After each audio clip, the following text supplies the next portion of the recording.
All right, welcome back to our yoga philosophy and Bhagavad Gita studies with myself and my dear friend Jagai and our many other yoga friends and bhakti enthusiasts. So thank you all for being here. And yeah, we're going to dive in today. We're still trying to figure out where we're going to pick up. But shall we start with some opening invocations? Jagai, would you like to lead that? Yes. There's a message here that says, and I would love to. Yeah. By the way, call us by our regular name versus JD. I don't know who JD is. So that is our friend TS. Oh. Yes. Okay. Awesome. Hi, TS. Wonderful. Okay. Cool. So as always, can I share? Let me get that going. Let me see if I can do that here. I don't know if it's going to let me give you those controls here. Hold on, because I'm on my phone. Meeting settings. Here we go.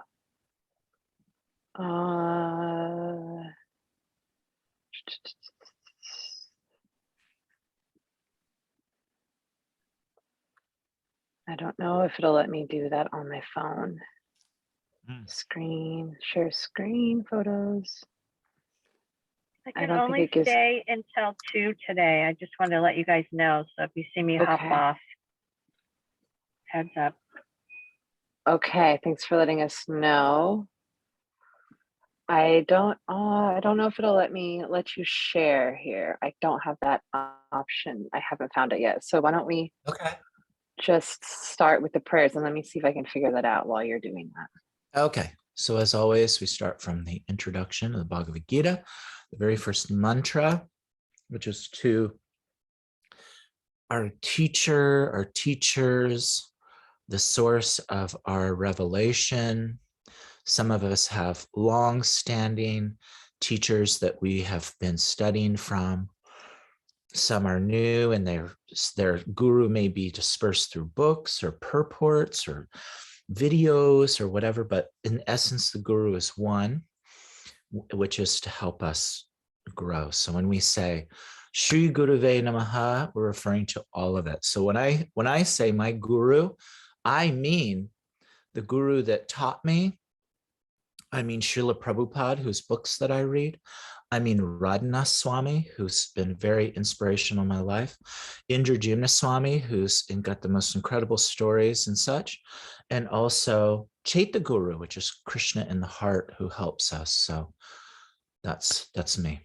So we start with, and we can all say it together. Om Jnana Timarandasya Jnananjana Salakaya Chakshur Unmilitam Yena Tasmai Shri Guruve Namaha.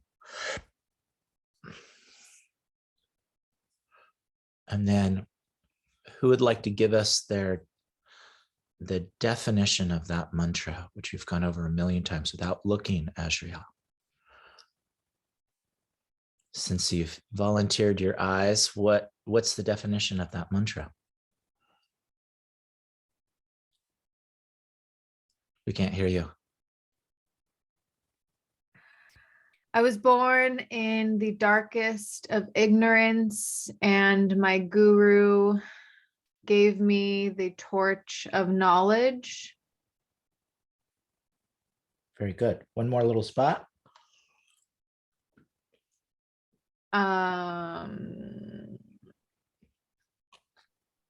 That's all I've got. Oh, well, because they've done that, then what do you do? We offer to them our obeisances. Wonderful. Okay. So we're going to do this old school. TS raise their hand. You have a question? Team? Yes, can you hear us? Yeah. I don't see that, but sure. Okay, I see it now.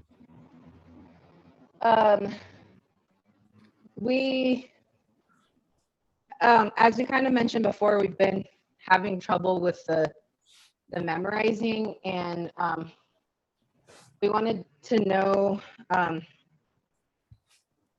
if there was a different option to memorization, because even within the best of health, due to our amnesia and dissociation between identities, we're not able to memorize things, one, and number two, it feels very triggering every time this memorizing thing comes up, because it reminds us back to Christian days and like being forced to memorize Bible verses and things.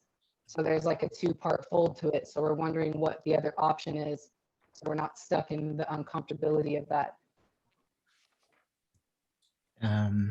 Okay. Well, let's just redefine memorizing. We are reading at the very least verses that are in a different language, right? Sanskrit. And most of us are not familiar with Sanskrit. So there's no obligation to have them by heart. If that is complicated, no problem. Great teachers in this Hare Krishna movement are not very good at memorizing Sanskrit verses, so no problem. And so when we say, what is the translation of it? It's important that when we're saying things in another language that we understand what it is that we're saying. So if you can't commit the translations, then just read it. That's all. No pressure. But I've been around, and I one of the things that I don't like is a lot of ritualistic understandings in these books where people just kind of tear off and say mantras and they read verses and they don't really know what they mean and they don't really think through it. And it becomes very ritualized, like, let's just read all the verses for chapter 2. We just read, and we did it. And nobody has any idea what we said. So that, in my estimation of things, is useless. So let's say one of the verses that we were going on about Kali, and I was sending off all these hardcore verses about mode of ignorance, this and that. But one of the verses that I always refer to, because I think it's kind of an intense verse that Krishna says at the end of chapter 17, and I'll read it. I'll just read the English. At the very last verse on chapter 17, Krishna says this, which is really pretty amazing. He says, anything done as sacrifice, and here he refers to sacrifice as hutam or tapas or penance or any offering or anything that we're doing technically. So anything done as sacrifice, charity, or penance, reading, studying, giving in charity, offering things, doing worship, going to the temple, going on pilgrimage. Without faith in the supreme, which means there's no faith in the source of it, is impermanent. It is called asat, means temporary. And it is useless in this life and the next. So, and then if you read through the purport, you see that really to just read without any understanding, to just say mantras and not know what they mean, or to go and do worship and you have no clue what you're doing, Krishna is clearly saying has no value, has no point, no purpose. So if I'm triggering, let me know. I'm happy to put on the brakes and ease through these things. But I think that, and Dharma, I think will agree and maybe has some comment. Our intention of the Gita study is to really understand it truthfully and honestly and realistically, not as a religion and not as a faith, but as it is, as it says it, so that we can understand these things and get from them real value. What do you all have to say about that? I think that's what why we were asking. We were nervous to ask, but we're asking because we want to be able to participate in the best way that we can, and we don't want to do what you're saying, like just read a bunch of stuff and have no idea what the meaning is. And it's not about the not being able to commit. It's actual physical inability to even do that commitment based upon our disability. And so we're asking you as teachers to say, how can we still participate in class and be in class when everyone else is memorizing things and quoting verses when we have a deficit? So how can we stay up with you all and not be left out or like feeling bad that we can't memorize these things? Is there another way that we can understand these verses, that we can put them into our heart without the strict regimen of memorization? Yeah, I think that thank you for just your vulnerability and being willing to ask a question and sharing with us your desire to be here and to learn. And so I think that you said it really well, like how can we understand? And that's the ultimate goal, is understand, is to be familiar enough with the philosophies so that we have an understanding. Memorizing actual verses is a nice accent to that experience, but I don't think that it's necessarily required. As Jagai was saying, there's no point in memorizing them if there's no understanding. In the beginning, when we're just reciting mantras, when we're new, we don't know what we're saying, and that's okay. That's part of the process. But eventually, when it becomes a regular thing that you're doing or studying or being involved in, having an understanding of what it is we're invoking when we chant the opening chants. Memorizing the Sanskrit, you can read it from the book and just read along. You don't have to actually memorize the Sanskrit. You have the information in front of you that you can just read along and say it with us. And over time, that sticks within your sort of your experience, and the memorization happens naturally rather than feeling like you're being forced to do it.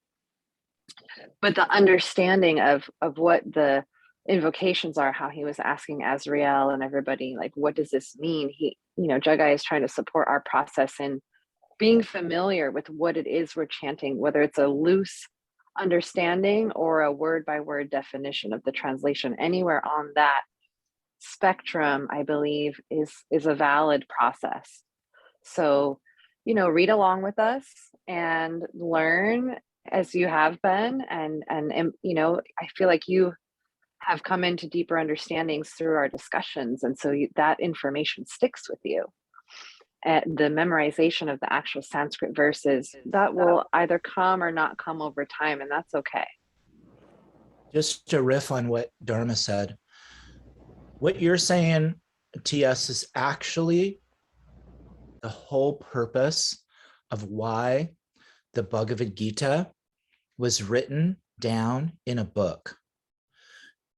Because not just you, but all of us in this world who, okay, I've been around for nearly 40 years, so have more familiarity, but all of us have got a poor memory, distracted by so many things in this world, very complicated to understand these things.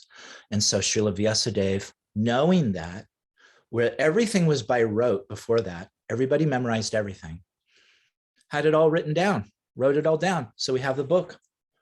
So essentially what you're saying is the whole purpose is why we have the book. So just simply read the book and you're as good as everybody else. You should feel no lack, no deficit.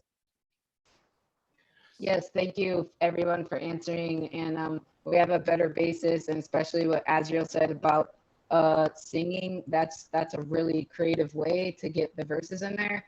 And as you know, we've already uploaded different songs that we've recorded for ourselves that we've shared with you all. So we can definitely try on doing like a song for them, and then just like taking notes how Azrael sings. So I think we'll just listen as people are quoting these verses, and then we'll kind of take notes that help us to remember what the definitions are and what their understanding is. And then we can help with not the memorization, but of the verse itself, but more so the memorization of the meaning behind it. Awesome. And can I add to that also that I think, if I'm wrong, anyone can correct, but that triggering point might come when the question is asked about a verse and it's like, do it without looking, right? because that even like for me brings up a little like, oh man, now I'm on the spot. Do I really know it? Do I really got it?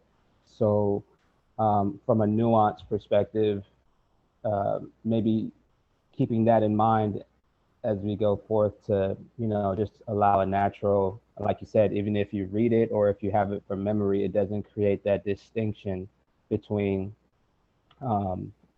whether you can do it and quote it by heart, or you can, you know where to go find it in the book and read it and just and present it as the answer.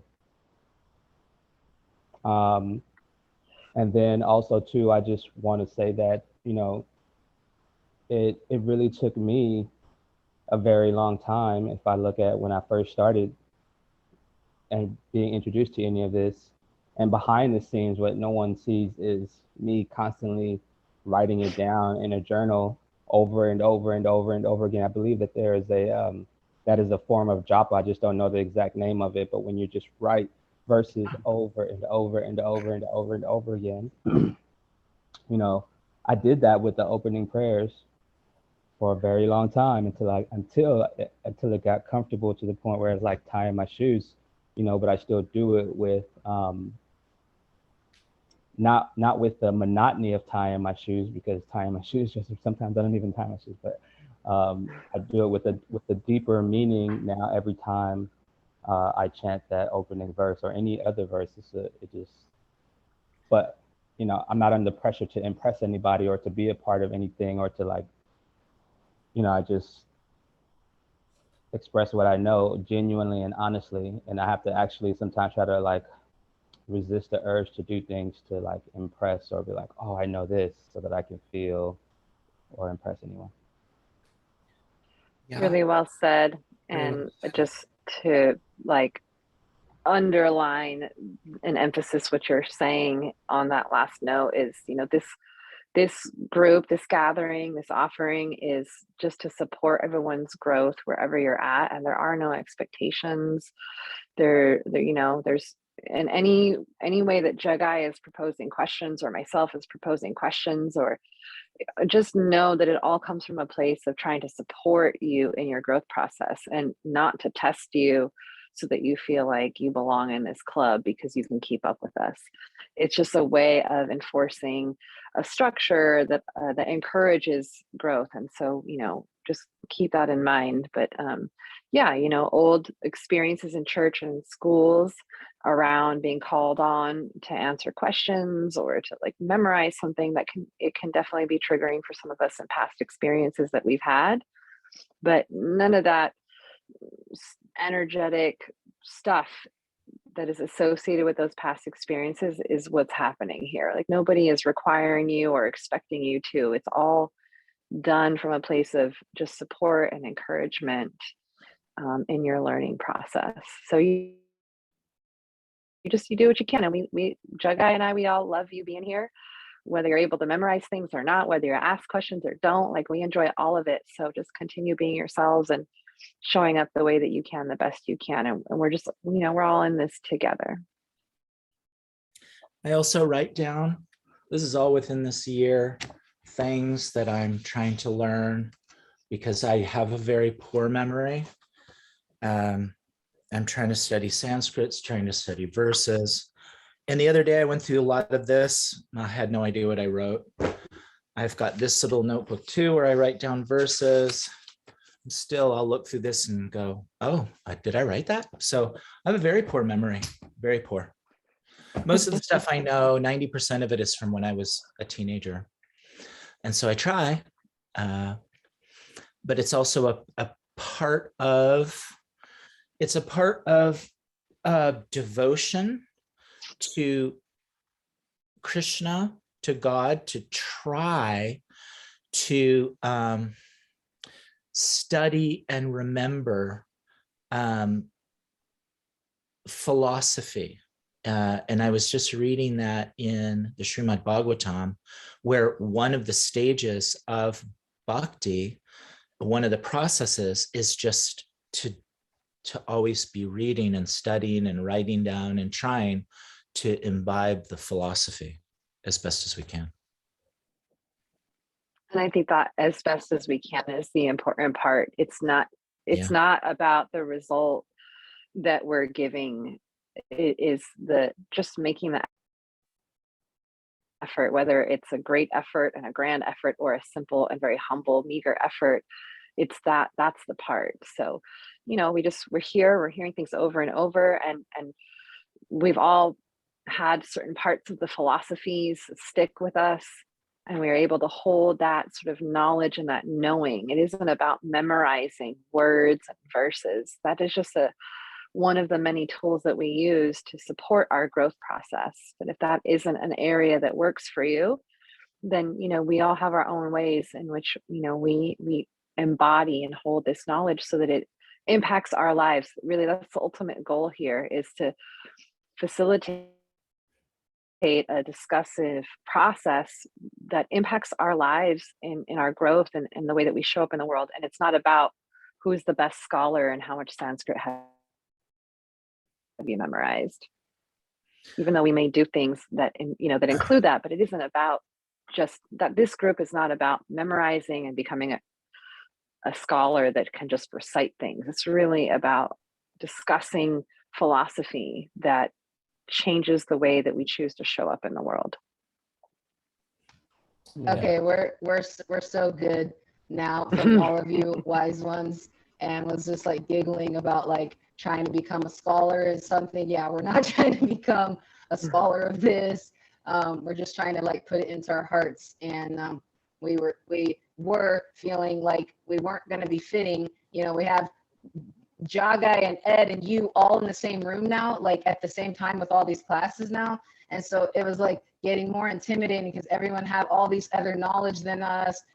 Whereas before it wasn't all three of you in the room constantly. So then it's like, oh my gosh. And then we have like Azriel who seemed to have like more knowledge than us. And so I don't know, we just have all these comparisons and we're like, okay, we don't fit in this group anymore. Like there's all these, potential scholars and masters and other students, and we just don't fit. And we felt like we're falling behind. We can't do it.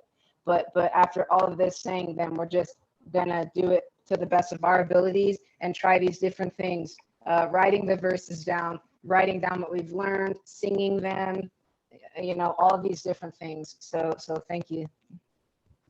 Okay, I just want to read one little paragraph since I literally read it this morning from the Srimad Bhagavatam. It fits perfectly. It's 4 sentences, okay? So this is a purport in the Bhagavatam. I'm in the 2nd canto. It is a pious act simply to chant and hear all about the Lord. The Lord descends to this earth and acts like others in connection with activities of the world, just to create subject matters for hearing about him. Otherwise, the Lord has nothing to do in this world, and we're referring to Krishna. Nor has he any obligation to do anything. He comes out of his own causeless mercy and acts as he desires. The Vedas and the Puranas are full of descriptions of his different activities so that people in general may naturally be eager to hear and read something about his activities. Generally, however, the modern fictions and novels of the world occupy the greater part of people's valuable time. And I'm going to say also social media. Such literatures cannot do to anyone cannot do good to anyone. On the contrary, they agitate the young minds unnecessarily and increase the modes of passion and ignorance, leading to the increased bondage of the material condition. And then the last sentence, the same aptitude for hearing and reading is better utilized in hearing and reading of the Lord's activities. This will give one all-around benefit. It doesn't say anything here about memorizing or being a scholar. Yeah, it was beautiful. Okay. And I just one last point to add is that I think what this reveals to me is just like our group's commitment to mindfulness about what languaging brings up for everyone individually, personally, collectively, or whatever, whether it is something like this or if it's the some of the languaging of the Gita and the Bhagavatam and the text altogether for different aspects of culture and society. We've been able to bring that to the table and have good discussion and clarity around it, and that's what makes and then there's no expectation necessarily to like be anything other than, you know, Ed, Azrael, Yoga Lucian Movement, Jenna, Jagai. I'm just reading, right? Not necessarily masters, teachers, scholars, all those things that come with a lot of like energy versus just coming with the energy of the names that we see on the screen.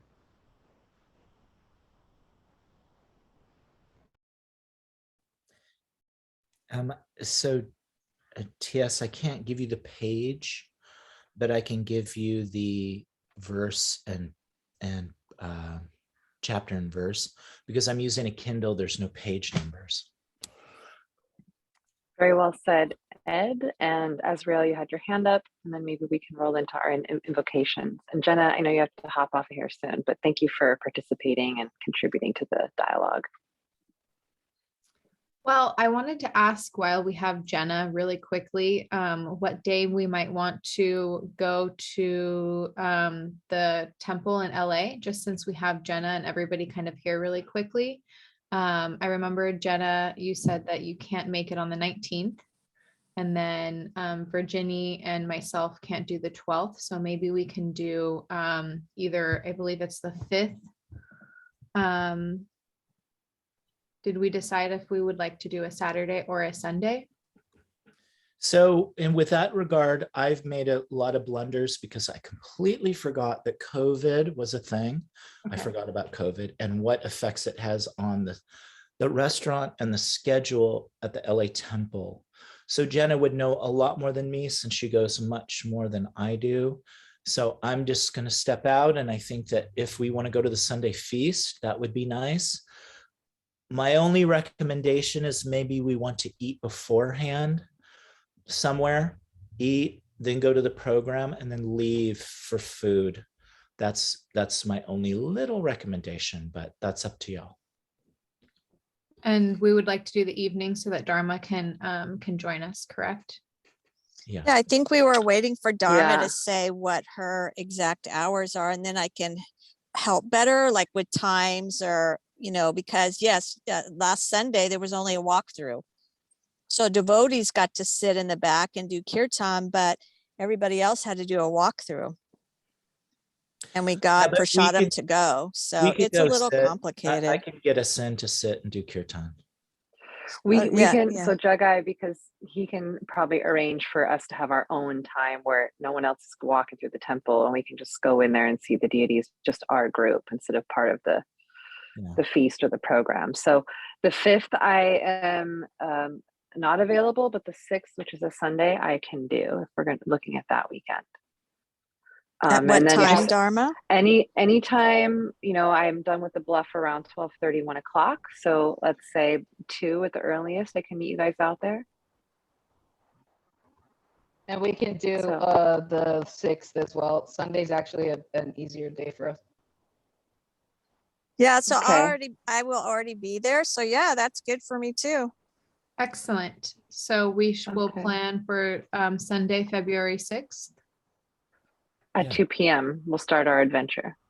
All right. The only reason why I'm suggesting that we meet and eat first is because I think that I'm not sure that the Temple Sunday Feast is a quality of food that we are all going to be happy with. And so we could go eat somewhere and then accommodate everybody's diet, then go to the temple, sit and do kirtan, see the deities, go to the gift shop, sit outside and talk, do our own kind of like mini program, look at the bookstore, look at the stuff. That's my suggestion. What do you think? Okay. What's your ideas? What was the date again? February 6th, Sunday. And we think that it's going to be super perfect that Dharma can go there and that everyone can go there, and that Jenna knows all about this, that she's already going to be there. She can arrange it, and that Jagai can arrange a private kirtan all by ourselves. That's what we think. Okay, so that's the date. Awesome. And then there's Yeah, a I think vegan that's dim great. sum. There's a vegan dim sum restaurant in Culver City, but there's a ton of, if you guys are into the vegan thing, I'm a vegan. So we can go on Happy Cow and look for a vegan restaurant if you guys want. So there's a Sage restaurant, which is really amazing. But we can get that dialed in on the chat. Yeah. Okay. So Feb 6th. Excellent. Thanks so much. I'm sorry. I wanted to make sure that Jenna was able to talk about. Okay, Haribo, Jenna. We'll see ya. Okay. And thanks, Azriel, for getting all of the details figured out for our fun adventure.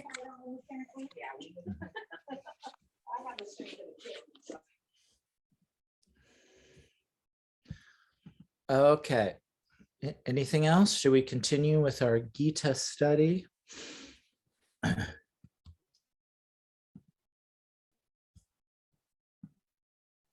Any other questions, thoughts?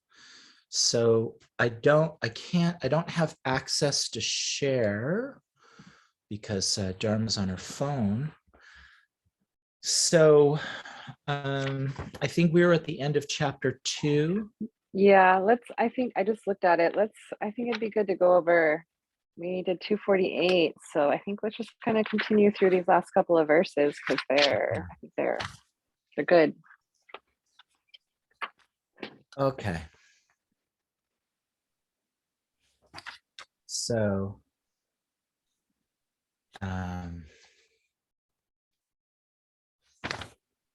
Invocations. you wanted to go more than the one?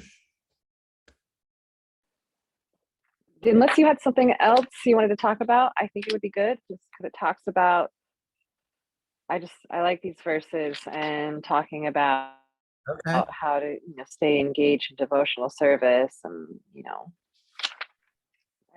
talking about therefore strive for yoga, which is the art of all work. This is where Krishna says that yoga is a skillful art, essentially. Well, when you were saying the invocation, we did Om Jnana. Did you want to do more than that? Yeah, no, that's fine. We can just start there.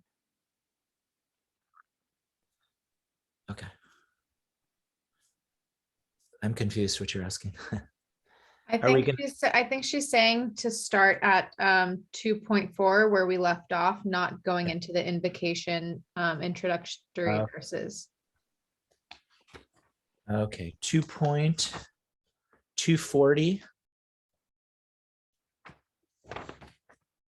Which verse are we on in the Bhagavad Gita? It would be 249 is where we would pick up. 249, 250. He just got done talking about, Siddhya asidhya samabhutva samadvam yoga uchate, right? Like yoga staha, like be equipoised and do this. This is what yoga is. But now he's talking about how to be engaged as you're trying to do this equipoised thing. Okay. So yeah, we were going to memorize 248, but then that kind of fell away. But we got into it good enough, and we did the sama. Remember, everything is equal for the yogi, and yogasta kudu karmani. Okay. So let's go to 249. And I think we have about 10 verses, no, 20 verses. So I'll read 2 in English and then pass the torch, and we can all do 2 in English. And if we have some thought or question, we can pause and let's see if we can get through these. Does that make sense? Yeah, but what page is it again? Page, I don't know because I'm on a different Bhagavad Gita printing. So I don't know what Bhagavad Gita you have. It'd be chapter 2, X50. Yeah. Or 40. Do you have the small yellow one? Oh, you're in that same one I have too. Chapter 2, verse 49 and 50. It'll be different pages for each book, but chapter 2, verse 49 and 50. Okay. Good. Okay. So O Dhananjaya, this is chapter 2, text 49. Keep all abominable activities far distant by devotional service. And in that consciousness, surrender unto the Lord. Those who want to enjoy the fruits of their work are misers. Strong verse. And Krishna uses the word buddhi yoga, or connecting with our consciousness.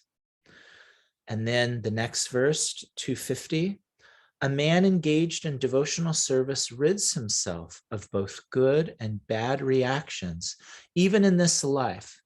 Therefore, strive for yoga, which is the art of all work. And why does Krishna say, even in this life? Because there is a philosophy which says that you can't get rid of your bad karma until you leave this body. And you have to be born in a body of good karma to do good karma. But Krishna is saying that's not true.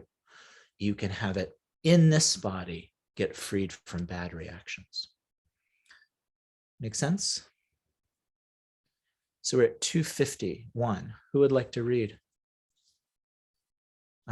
Next on my list here is Ashriel.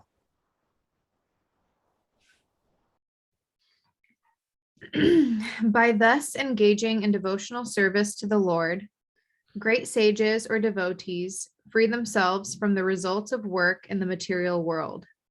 In this way, they become free from the cycle of birth and death and attain the state beyond all miseries by going back to Godhead.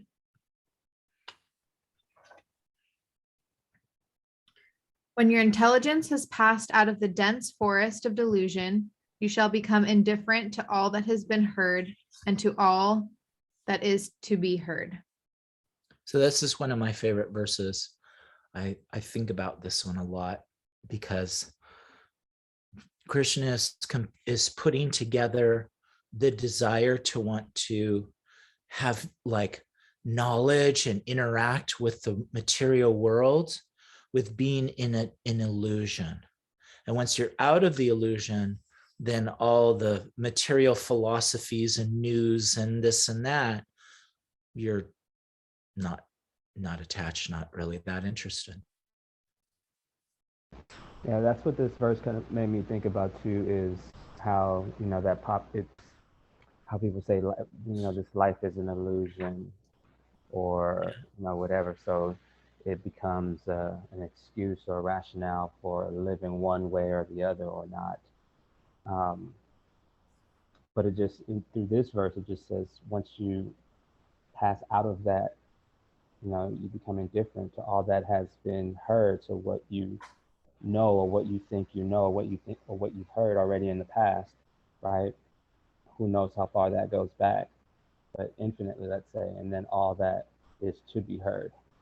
Right? So going forward now, it's like Neo, once he opened his eyes, he started to see things differently, but he still was able to live in the world, but just not under the same illusion. Yeah, nice. Yeah. And, excuse me? Yep.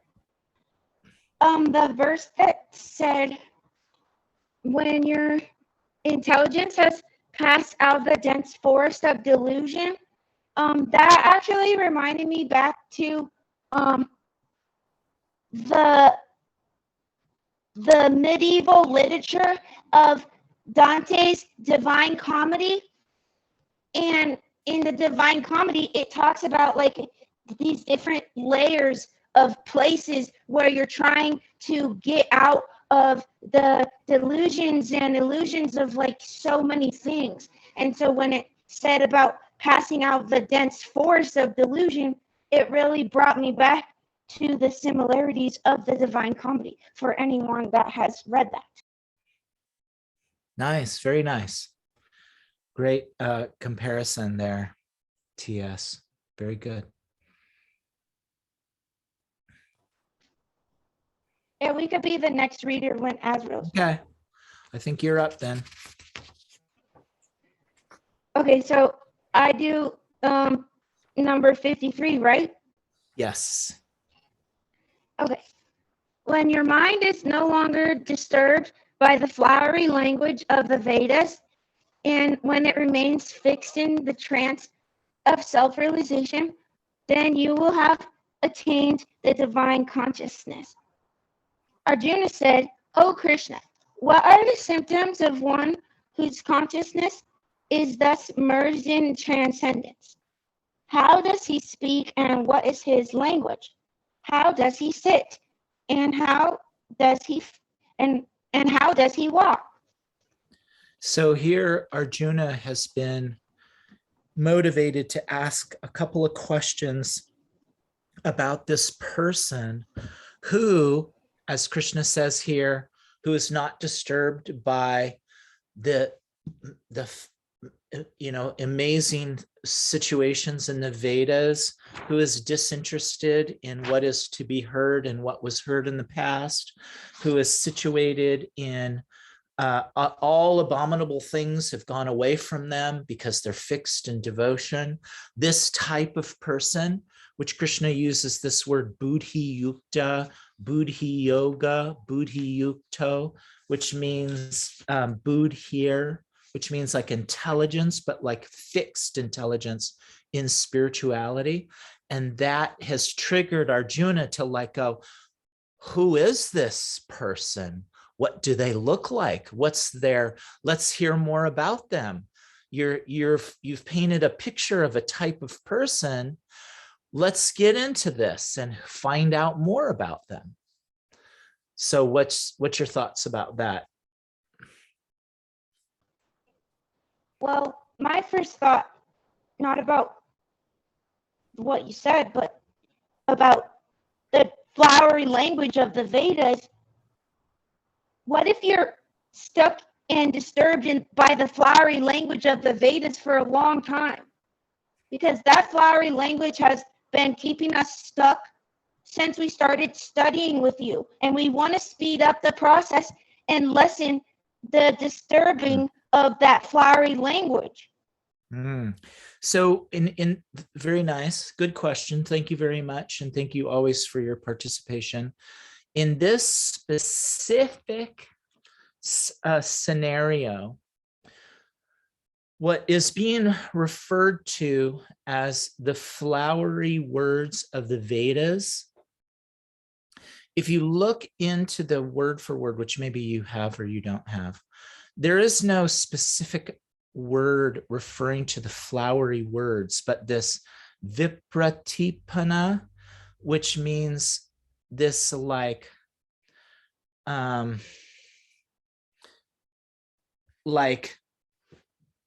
when, so what Prabhupada is referring to as the flowery words means if you do something, you get something. And those words are attractive to people who are looking to gain. So like the Vedas, as we've noticed, we don't study the Vedas, right? Have we studied the Rig Veda or the Yajur Veda or the Tarva Veda or the Sama Veda? Have we studied the Vedanta Sutra or any of that? Not at all. Why? Because most of it is based on doing something to get something. And so when they're referring to the flowery words, they're referring to this, doing something and getting something. Where Krishna is saying the person who is unattached to these things, all these amazing mantras and stuff and all this worship, and is detached, that person can actually be fixed in bhakti yoga. So T.S., when you're saying the flowery words, the Gita is a Veda, it's not referring to the bhakti path, but to the path of fruitive or material gain. You had your hand up, Ashriel? You took it down.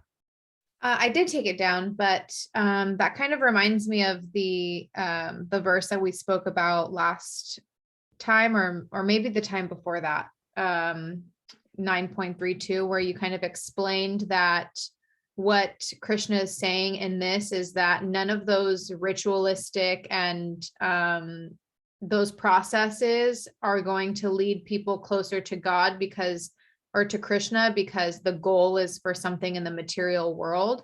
And most of what's in the Vedas is rituals. And so I think, at least from my interpretation, it's basically saying that when you're fixed in those rituals, you're not fixed on Krishna.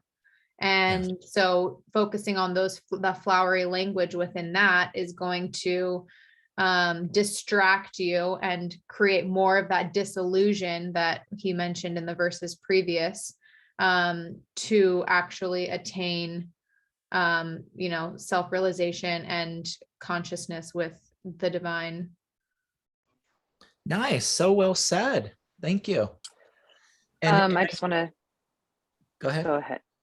Well, I just think, how this applies to today, kind of along the lines of what Azrael is saying, but it manifests in a different way, I think, in our modern times, where a lot of people they know these words, they know these terms, they know these concepts, they understand these things, and they talk about, keeping their chakras open, and they're saying all the words, and they're maybe going through some motions that are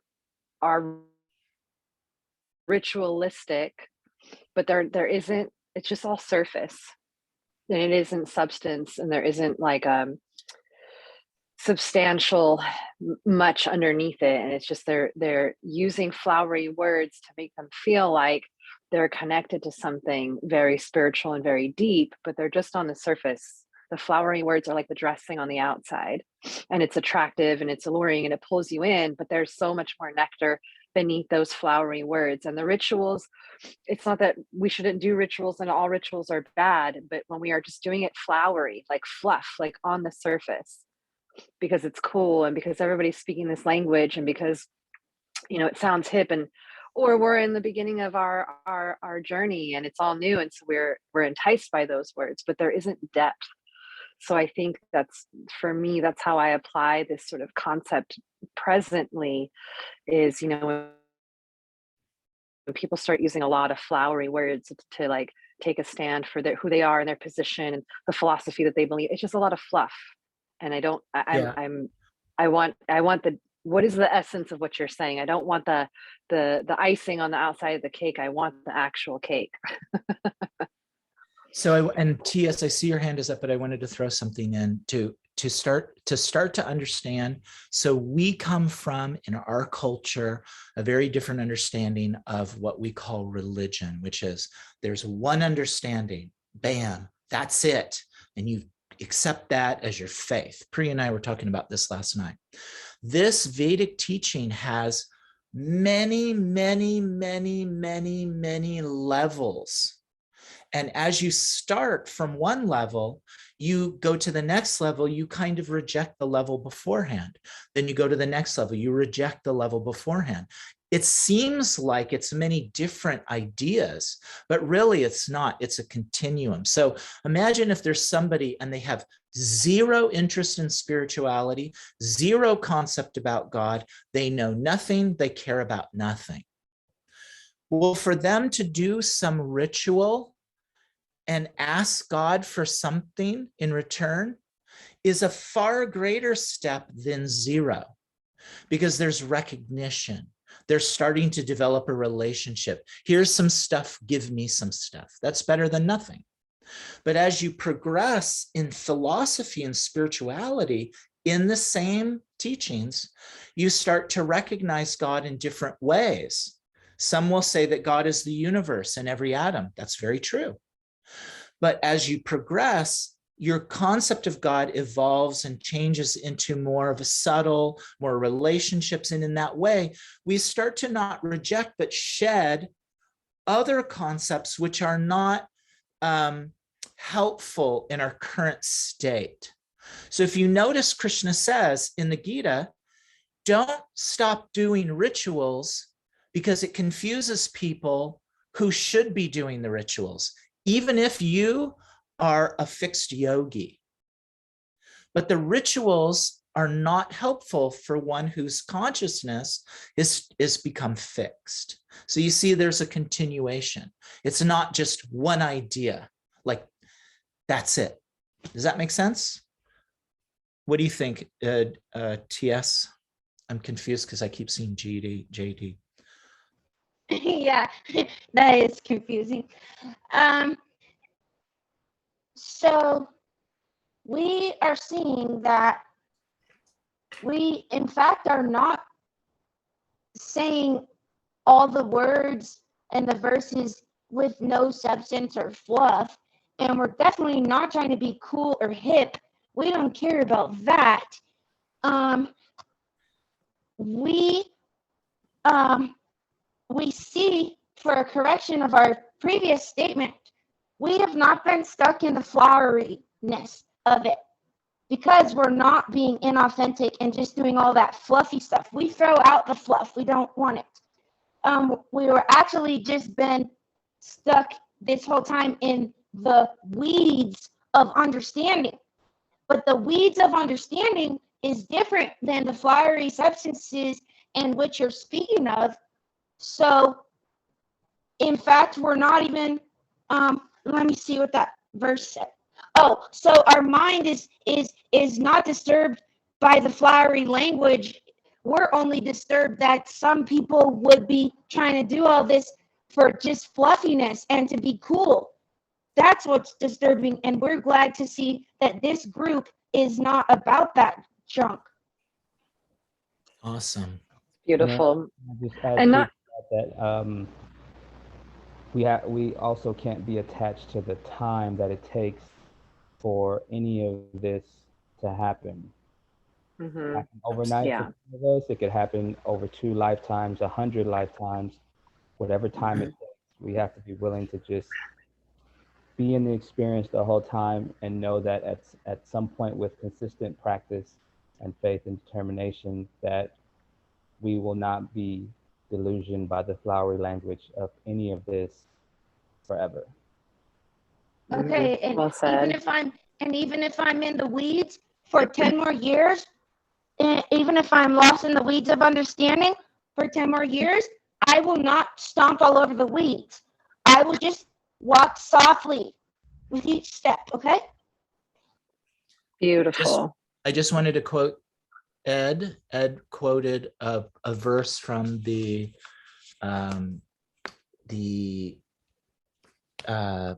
what is this called in Sanskrit? The nectar of devotion is, I'm sorry, nectar of instruction.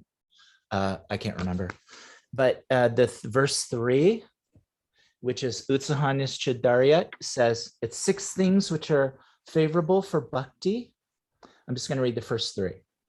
Being enthusiastic, endeavoring with confidence, and being patient. Those are the first 3. There's only 6 that he writes in this verse. So the first 3 have to do with enthusiasm and being patient. So good quoting. Also, really quick, like I like Jagai, what you were saying reminds me of the analogy that I've heard of and I'm saying this because there are people who are in that phase where they're all tantalized by the floweriness of spirituality. And that is a part of the journey for some people. Just like right now, my son has been doing a bunch of chores around the house, which is so nice because my house feels so much more clean and organized. But he's asking to get paid for it. He's doing the chores just so he can make some money. And I could totally be like, no, man, you got to do it just for the sake of doing it. I'm not going to pay you. That's what kids do. Like, that's how you should be. But I'm letting him build his work ethic. Yeah. I'm allowing him to engage in the service and in the doing, trusting and knowing that he will eventually evolve beyond that. And at some point, he will see the benefit and the beauty of like, hey, mom, let me just help you out today. I could totally be a jerk to him and put him down and be condescending and be like, no, you should just do it because you're my son and you should just help me out. I should have to pay you, which is all valid and true. But he's not in that mindset yet. And so therefore no work he won't help me out just for the sake of helping me out. He needs some motivation right now. Yeah. And as a mom, because I can experience the same thing, it's you, I'm sure I can speak for you. It's better that they do it and you pay them than there's nothing at all. That's right.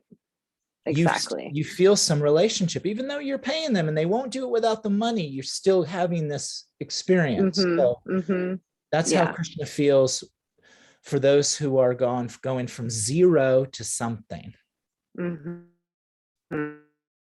Yeah, awesome. Okay. Okay, who's next? Okay, TS wrote those, and I think we're on, she read, they read 54, so we're on 55, and that would be Ed's next. No, we did not read 54. Okay, would you like to? And then Ed can go. Oh, okay, yes. Arjuna said, "Oh Krishna, what are the symptoms of one whose consciousness is thus merged in transcendence? How does he speak, and what is his language? How does he sit, and how does he walk?"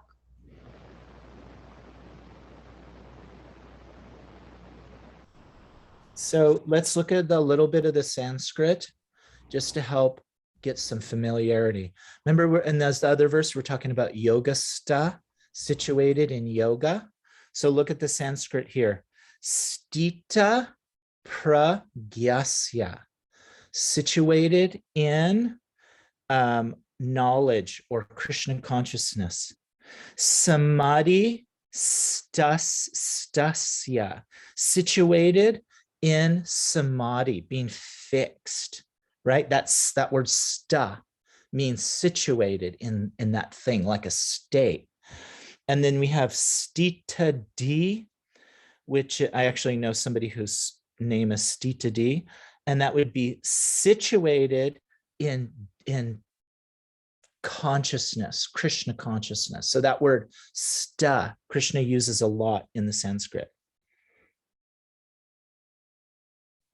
Make sense? Yes. I don't know, team, if your hand is still up from the previous time or if it's new.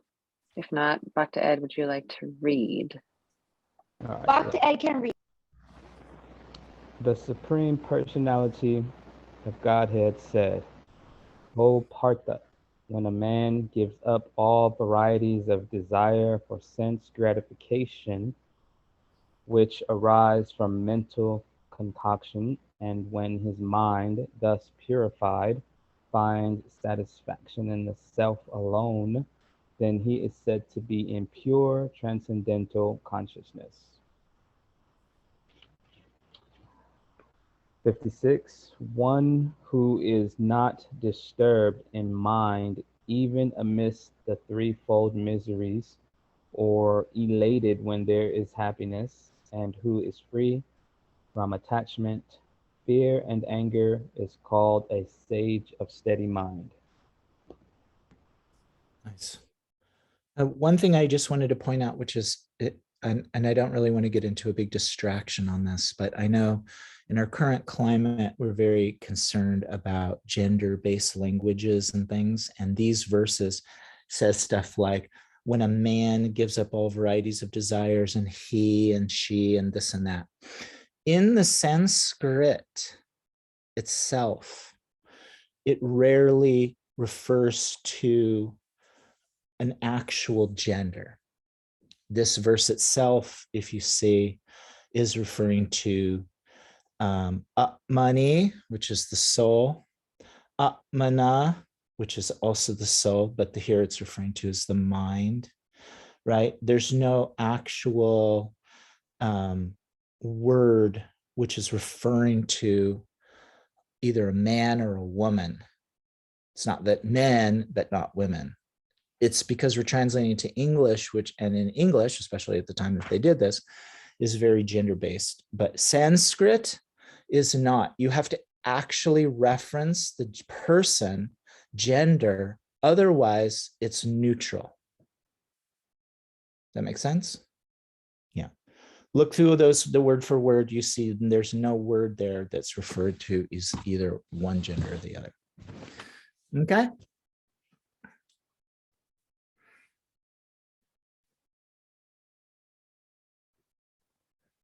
And then here, Again, if you look at the Sanskrit, Krishna refers to the sage of the steady mind as stita. Deer means a situated mind. Munir, and a muni means like a yogi. Stita di muni. And then again, Krishna uses this word uchate, which means he himself is referring, like, this is what it said. You don't have to accept him. He's making a reference. And who could remember when we were talking about Sankhya, there were 3 proofs. One of them is making reference to something else. Do we know? Shabda. Yes, amazing. So Shabda. So here Krishna is referring to the like referencing, like when Ed made that quote and I said, yeah, I see it's here in this verse. Krishna is saying uchate, he's referring to it. It's said, that's what this person is called. I'm not saying it. They say it, the gurus, teachers, and shastras. Any thoughts on this?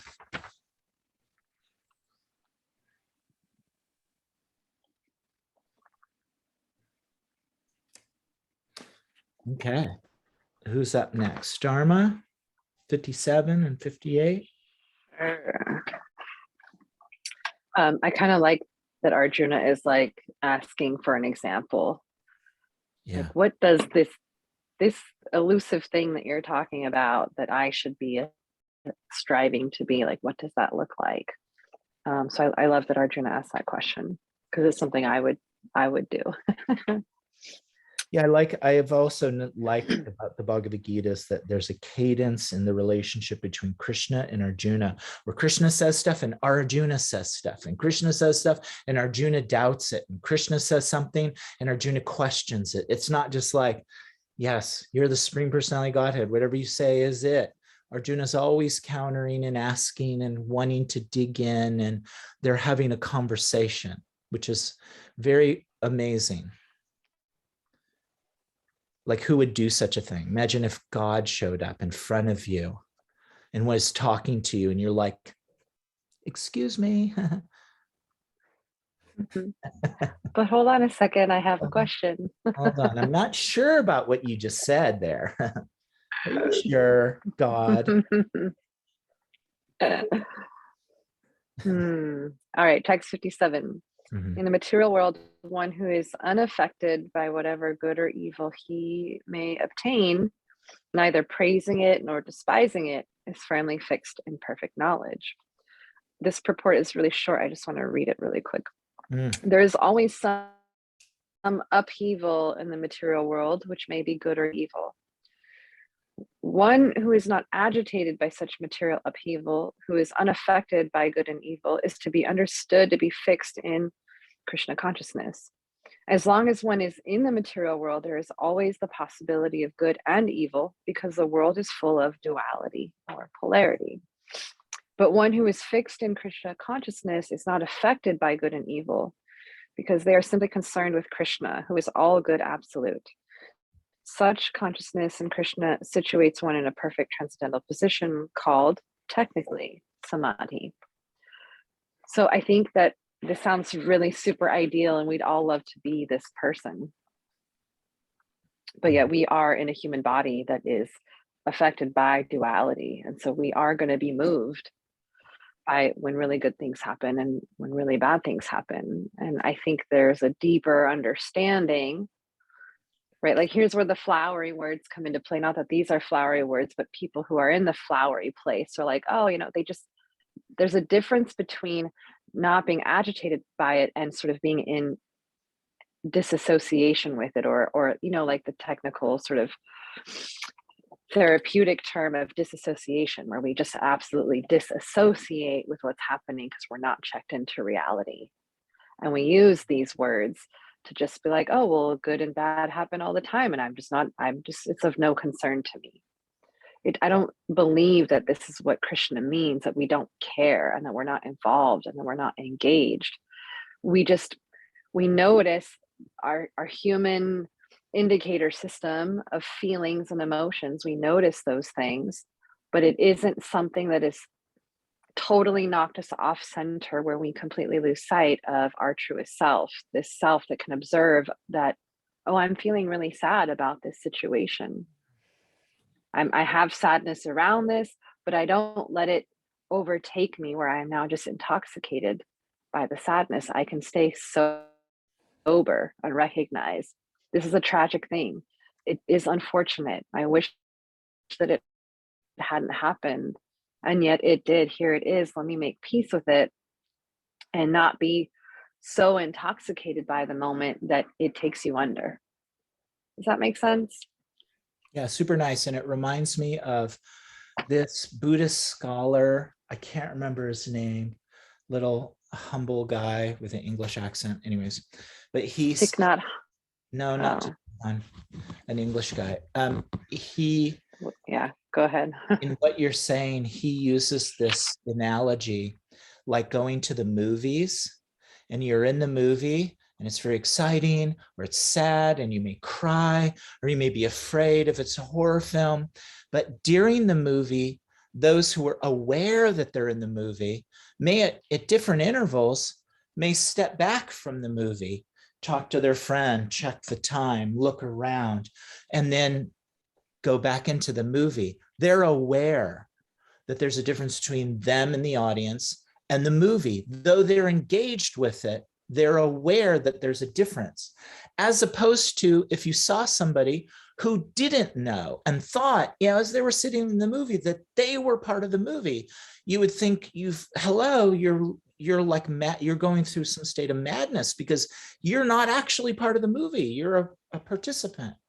So in that way, you do engage in the movie of life, but you have an ability to step back and look at it. Mm-hmm. I think like too. Yeah, when we approach, go ahead, back to Ed. I think Darwin and I were talking about this the other day too. In that movie, I've heard that before too, but there is the experiencer or the witness of it all, right? Who is sitting back watching the movie of life or whatever playing out, and then this thing happens, and you have to physically experience it or have sensation because you have a nervous system, and so.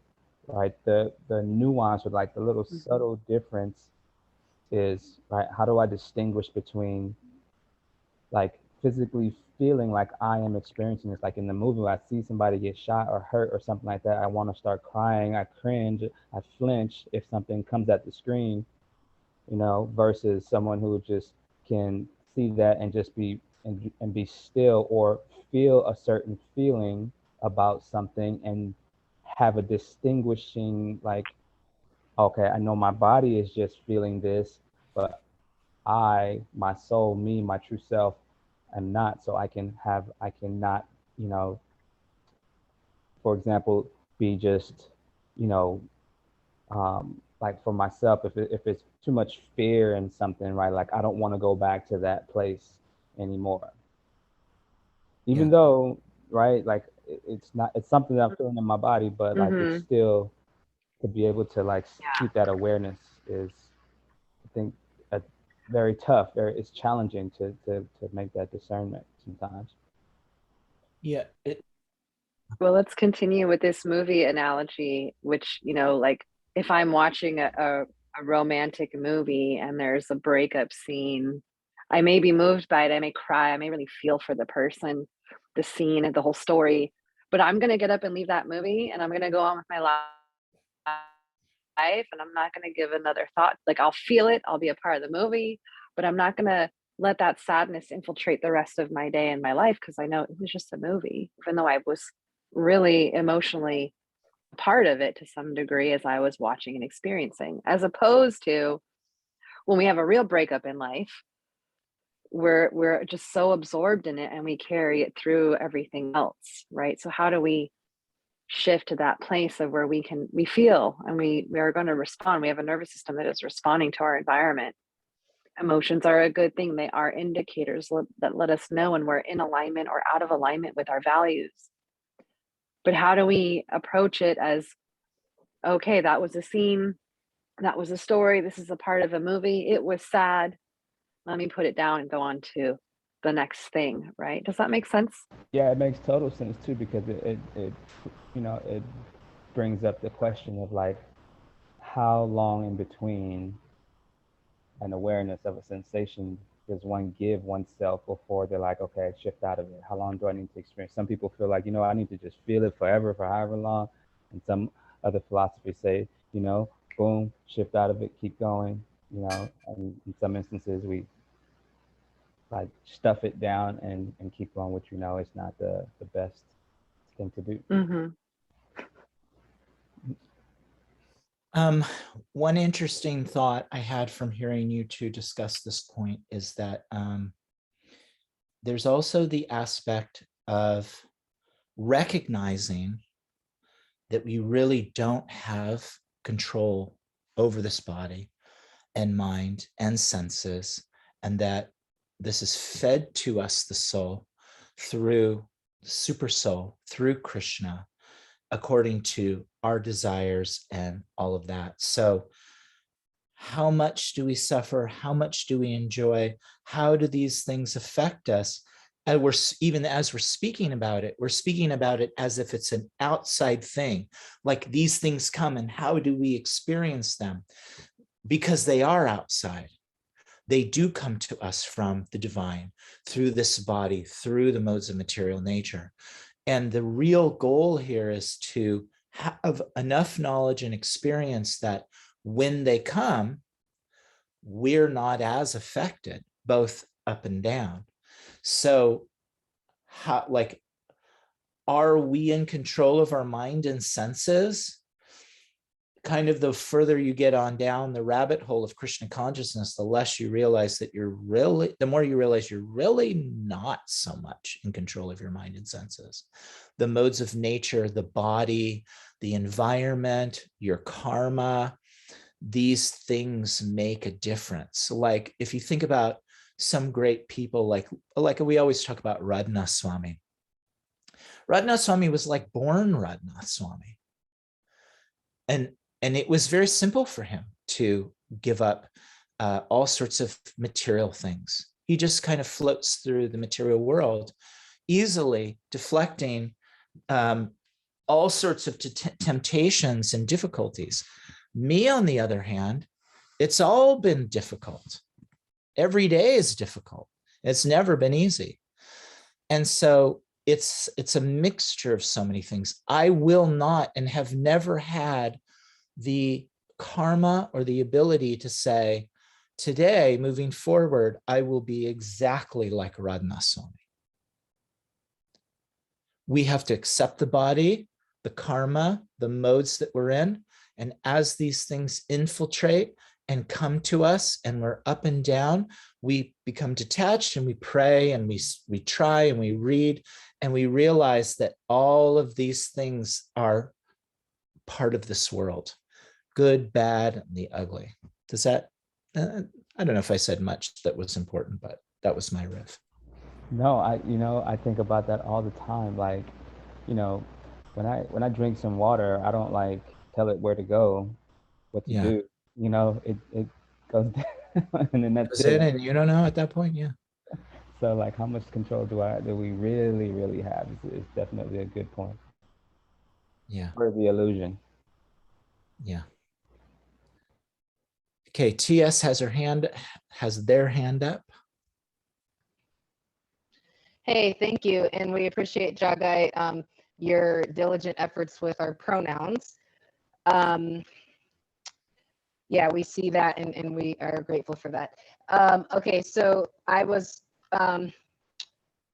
thinking back to what Ed said at one point about how, like, to be aware of how language is affecting each other, like in this group, and just like, I think overall he was talking about just how language can affect people, and that we were able to be the witness of that effect when Dharma used the language and the word of intoxication.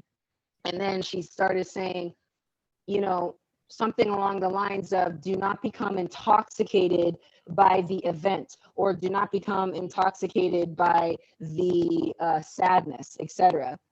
That really opened up this perspective and this change just by that one word, intoxication, and helped us to understand what we're talking about here.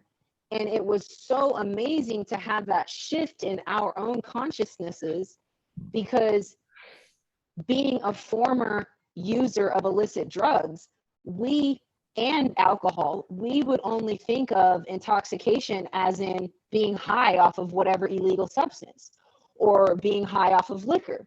So when Dharma busted out with that word, and then she goes on to use it several times, it was just like, wow, this is like, how can we apply that to not become intoxicated by our own sadness? Blew our minds up in a positive way. To not become intoxicated by all the BS that goes on within everything in our lives, amazing.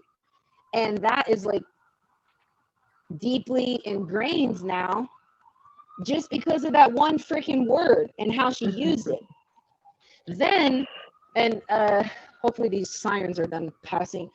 Then it took me back to the verse that Megs was reading about, let's see, verse 54.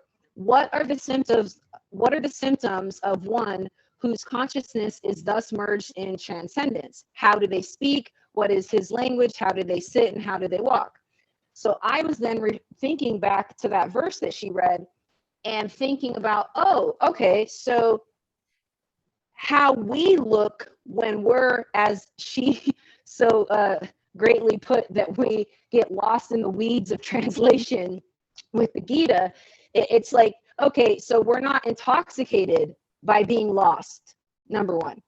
Number two, our behavior and how do we speak and what is our language, you know, if we are you know, in this transcendence, it's like, okay, then it goes back to also what she said about how we're not stomping all over the weeds, because I feel that the intoxication would come, or I feel that the stomping of the weeds would actually come from a reaction of the intoxication of, oh my gosh, I'm so fucking lost in these weeds and I don't understand what is going on. So therefore I am reacting and not responding, and I am just crushing all these weeds because I don't get it. But then it's like, no, that's not how my behavior, Meg's behavior, or anyone else in our system wants to be when we are walking through this. So then we're focusing on our behavior, our languages, and how do we sit and how do we walk? And so we choose to not walk or sit in intoxication. It's beautiful. That's it. Really Nice. beautiful. And I have to give credit to Krishna, because those are his words, not mine. in the beginning of chapter 2, verse 13, he references a sober person is not bewildered by such change. And so that is where I got this. I just understood this verse in a different way. You know, what is the opposite of sobriety is intoxication. And Right, so right. what, like we get so intoxicated with our feelings, we get intoxicated with our celebrations, we get intoxicated with our ritual, like and I think we understand that language, sobriety and intoxication. And so I'm glad that those words resonated with you and that Krishna could work through me in this discussion to really open up something for you that allows you to move through your journey with a little more grace and ease. And real quick, did we read the one that you said was inspired by Krishna that talks about soberness? I think that you all were not on the sessions that we did, but it's in one of the past recordings, but it is chapter 2, verse 13.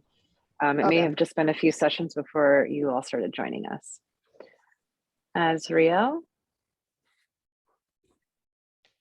My first thought when I was reading this was also like, so if, you know, one is unaffected or one is affected, then like, is that bad? Like, I immediately wanted to give it like a label of like, okay, so how do we handle this? What should we do? But I appreciate that, Jagai, that you said that these things are fed to us in our human experience from Krishna, because it kind of gives, it gives a little less of like wanting to label something as good or bad, or as good of an experience or bad of an experience. It kind of it allows me to process it as a little bit more neutral and just accept it as part of the experience, rather than wanting to say that it's good or evil, or, you know, have to like have an answer for it or have it be figured out in that time and space, rather just it kind of just being. And I think that in a way is, I appreciate you mentioning that, because that kind of helps with, you know, what the point he's trying to make here. Nice. And as we continue, you'll see basically what you're saying is what Arjuna says back to Krishna, and says, you keep talking about like this yogi sitting in meditation and their mind is fixed and like this perfect person, but I don't see that I can do that. He said, controlling the mind is like controlling the wind. You can't. And then Krishna says, just like an ocean is situated, even though rivers are flowing into it, let the mind be situated, even though all this is coming into it. Means it's all going to come into it. Means you're not going to be able to be like, okay, starting today, I'm now just this perfect yogi. I have no more material desires. I don't lust over anything or anybody, and everything is just a rainbow. That will never happen. Sorry. Yeah, it'll simply not ever happen. You'll always have this inundation of shit. And the thing is that we learn through Krishna and Krishna consciousness how to make it. Like, for example, or she was saying this, that purport she read, it says, such consciousness in Krishna situates one in perfect transcendental position called technically samadhi. That word, look at it, D means mind, and sama means, what does sama mean? Same. Samadhi. Same mind. Means the rivers are flowing, but the mind is the same. So we have to learn how to do that. Not easy. So yes, all right. Right. Yes, Ashriel, Harpo. Team Story's got to jump off. Good to have you all with us today. Thanks for your wonderful engagement. I just anything more, Ashriel? I wanted. Oh, go ahead, Azrael, if you had something else. I don't know if she had more. Okay. I just realized, and correct me if I'm wrong. So at first, Arjuna is like, I don't want to do any of this. And I just want to go, like, I don't want to be a warrior anymore. Let me just go meditate and be a yogi. And then when Krishna describes it, Arjuna's like, well, but that sounds too hard. Yeah. And I think it's so very much like our human journey, where we're like, oh, I want to get away from this thing because it doesn't feel good. And then it's like, well, yeah, you can free yourself. And then we make up all these excuses of like why we don't, because, well, that's too hard. And this sort of like wishy-washiness that we do, and how we sort of, essentially we fight for our situations. We take a stand for them to just be the way they are, instead of adhering to some really good advice. That's an amazing observation, Dharma. And like when you read through the Bhagavatam, the whole Bhagavatam is conversations of people talking about people and stories and this and that. But all the people having the conversations are these incredible yogis who are perfectly fixed in their Krishna consciousness. There's no problems. They're all super intelligent. This is like one of the only stories where Krishna, who's the highest, is talking to basically a representation of the common experience. It's not a yogi, it's not a guru, not a sadhu, not somebody who's gone through, he's just I mean, he has kids. His son is behind him, about ready to fight a war. And that's also, it's like, my God, is my son going to be killed? Like, what the fuck is going on here? Like, it's, you know, it's a big, he's one of us. Yeah, it's really applicable. Yeah. And Arjuna very much is a representation of our very real, complicated, confusing, perplexing journey where we're like, what the heck do I do?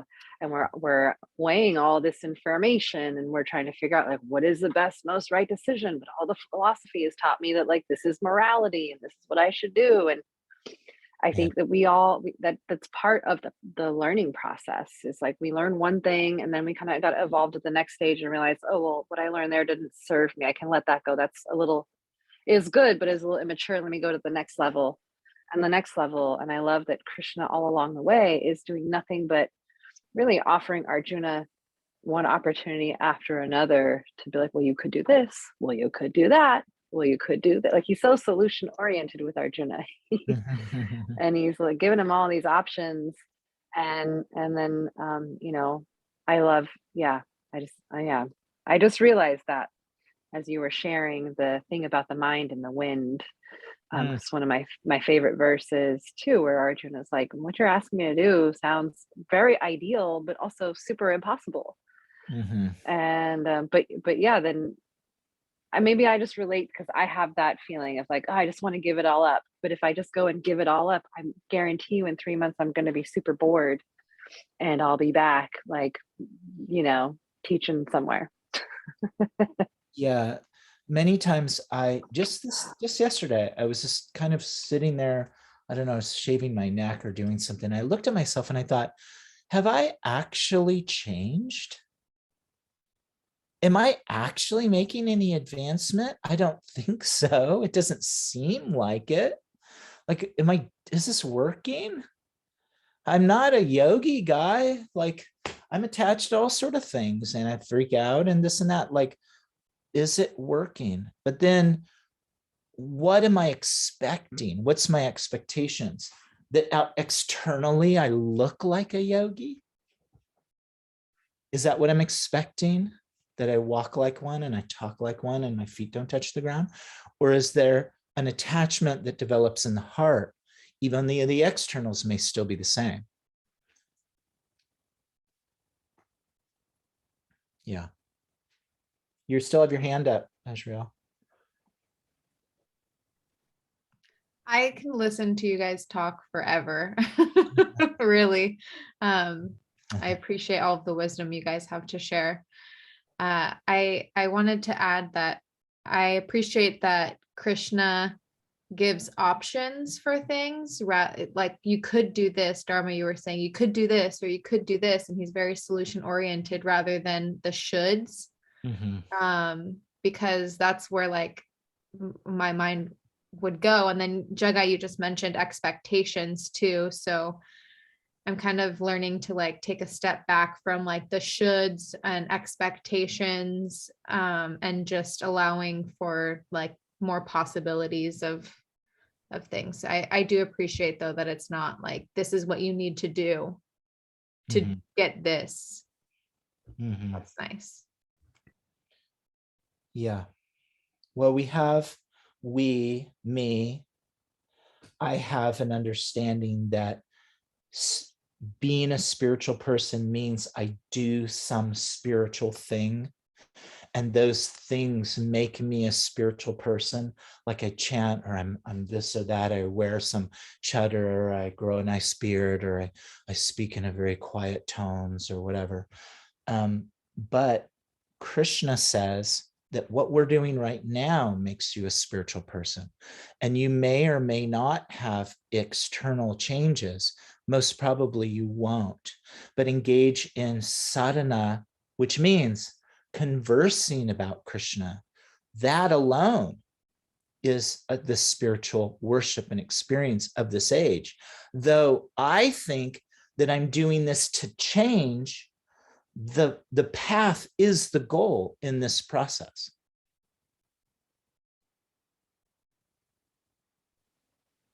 Very well said.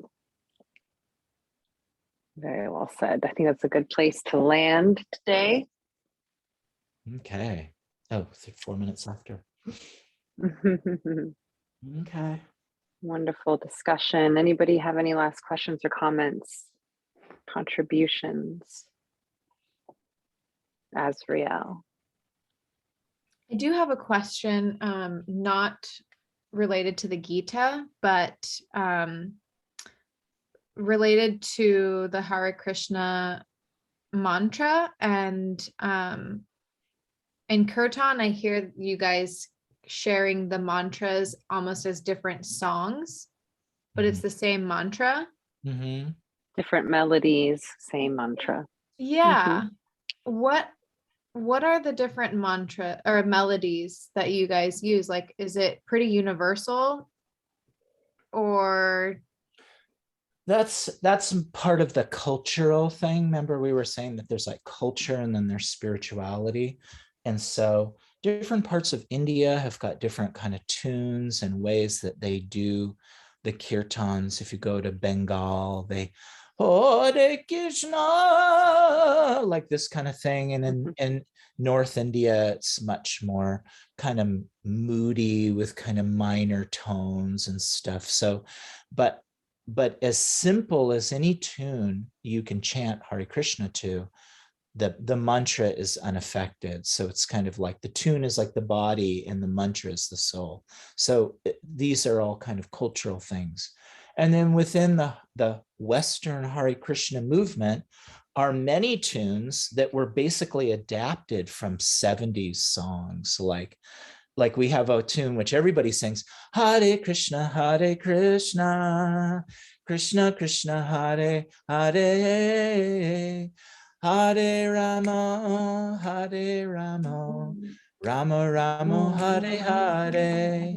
This is adapted from Jimi Hendrix's song, All Along the Watchtower. And so, a lot of the hippies from the 70s took tunes and they learned that they knew on their guitars, so they knew them and they translated them into the thing. And then it just became like universal tunes that could have been anything, some songs, some Bob Dylan songs or whatever that they adapted. So the tune is that culture thing, but the mantra is the spiritual thing. Does that make sense? Dharma, you have some addition to that? Ed? Yeah, and there's that, which is a lot of what we experience in the West, and then there are sort of more still cultural but traditional ragas or melodies that invoke a certain mood, that are more into like classical Indian music and understanding the science behind the music and how to invoke a mood with certain tones, certain melodies and certain scales and stuff like that. So there are some traditional sort of melodies, and then there are spin-offs of those, and then there are, like my friend Madhu will do that. He'll take popular songs on the radio, like just really current pop songs, and he'll make it a Maha Mantra. And so we have this nice, basically it's just, there's traditional ones, but it's just sing it any way you want to sing it. Just chant the mantra. Thank you guys for sharing that. And I did have a question on one specific one. I think it was after your guys's, you and Ed did the Japa meditation book club. Yes, Bhakti Sadhana. Yes, Bhakti Sadhana. What was the one that you finished with? The tune that Ed played. The last class?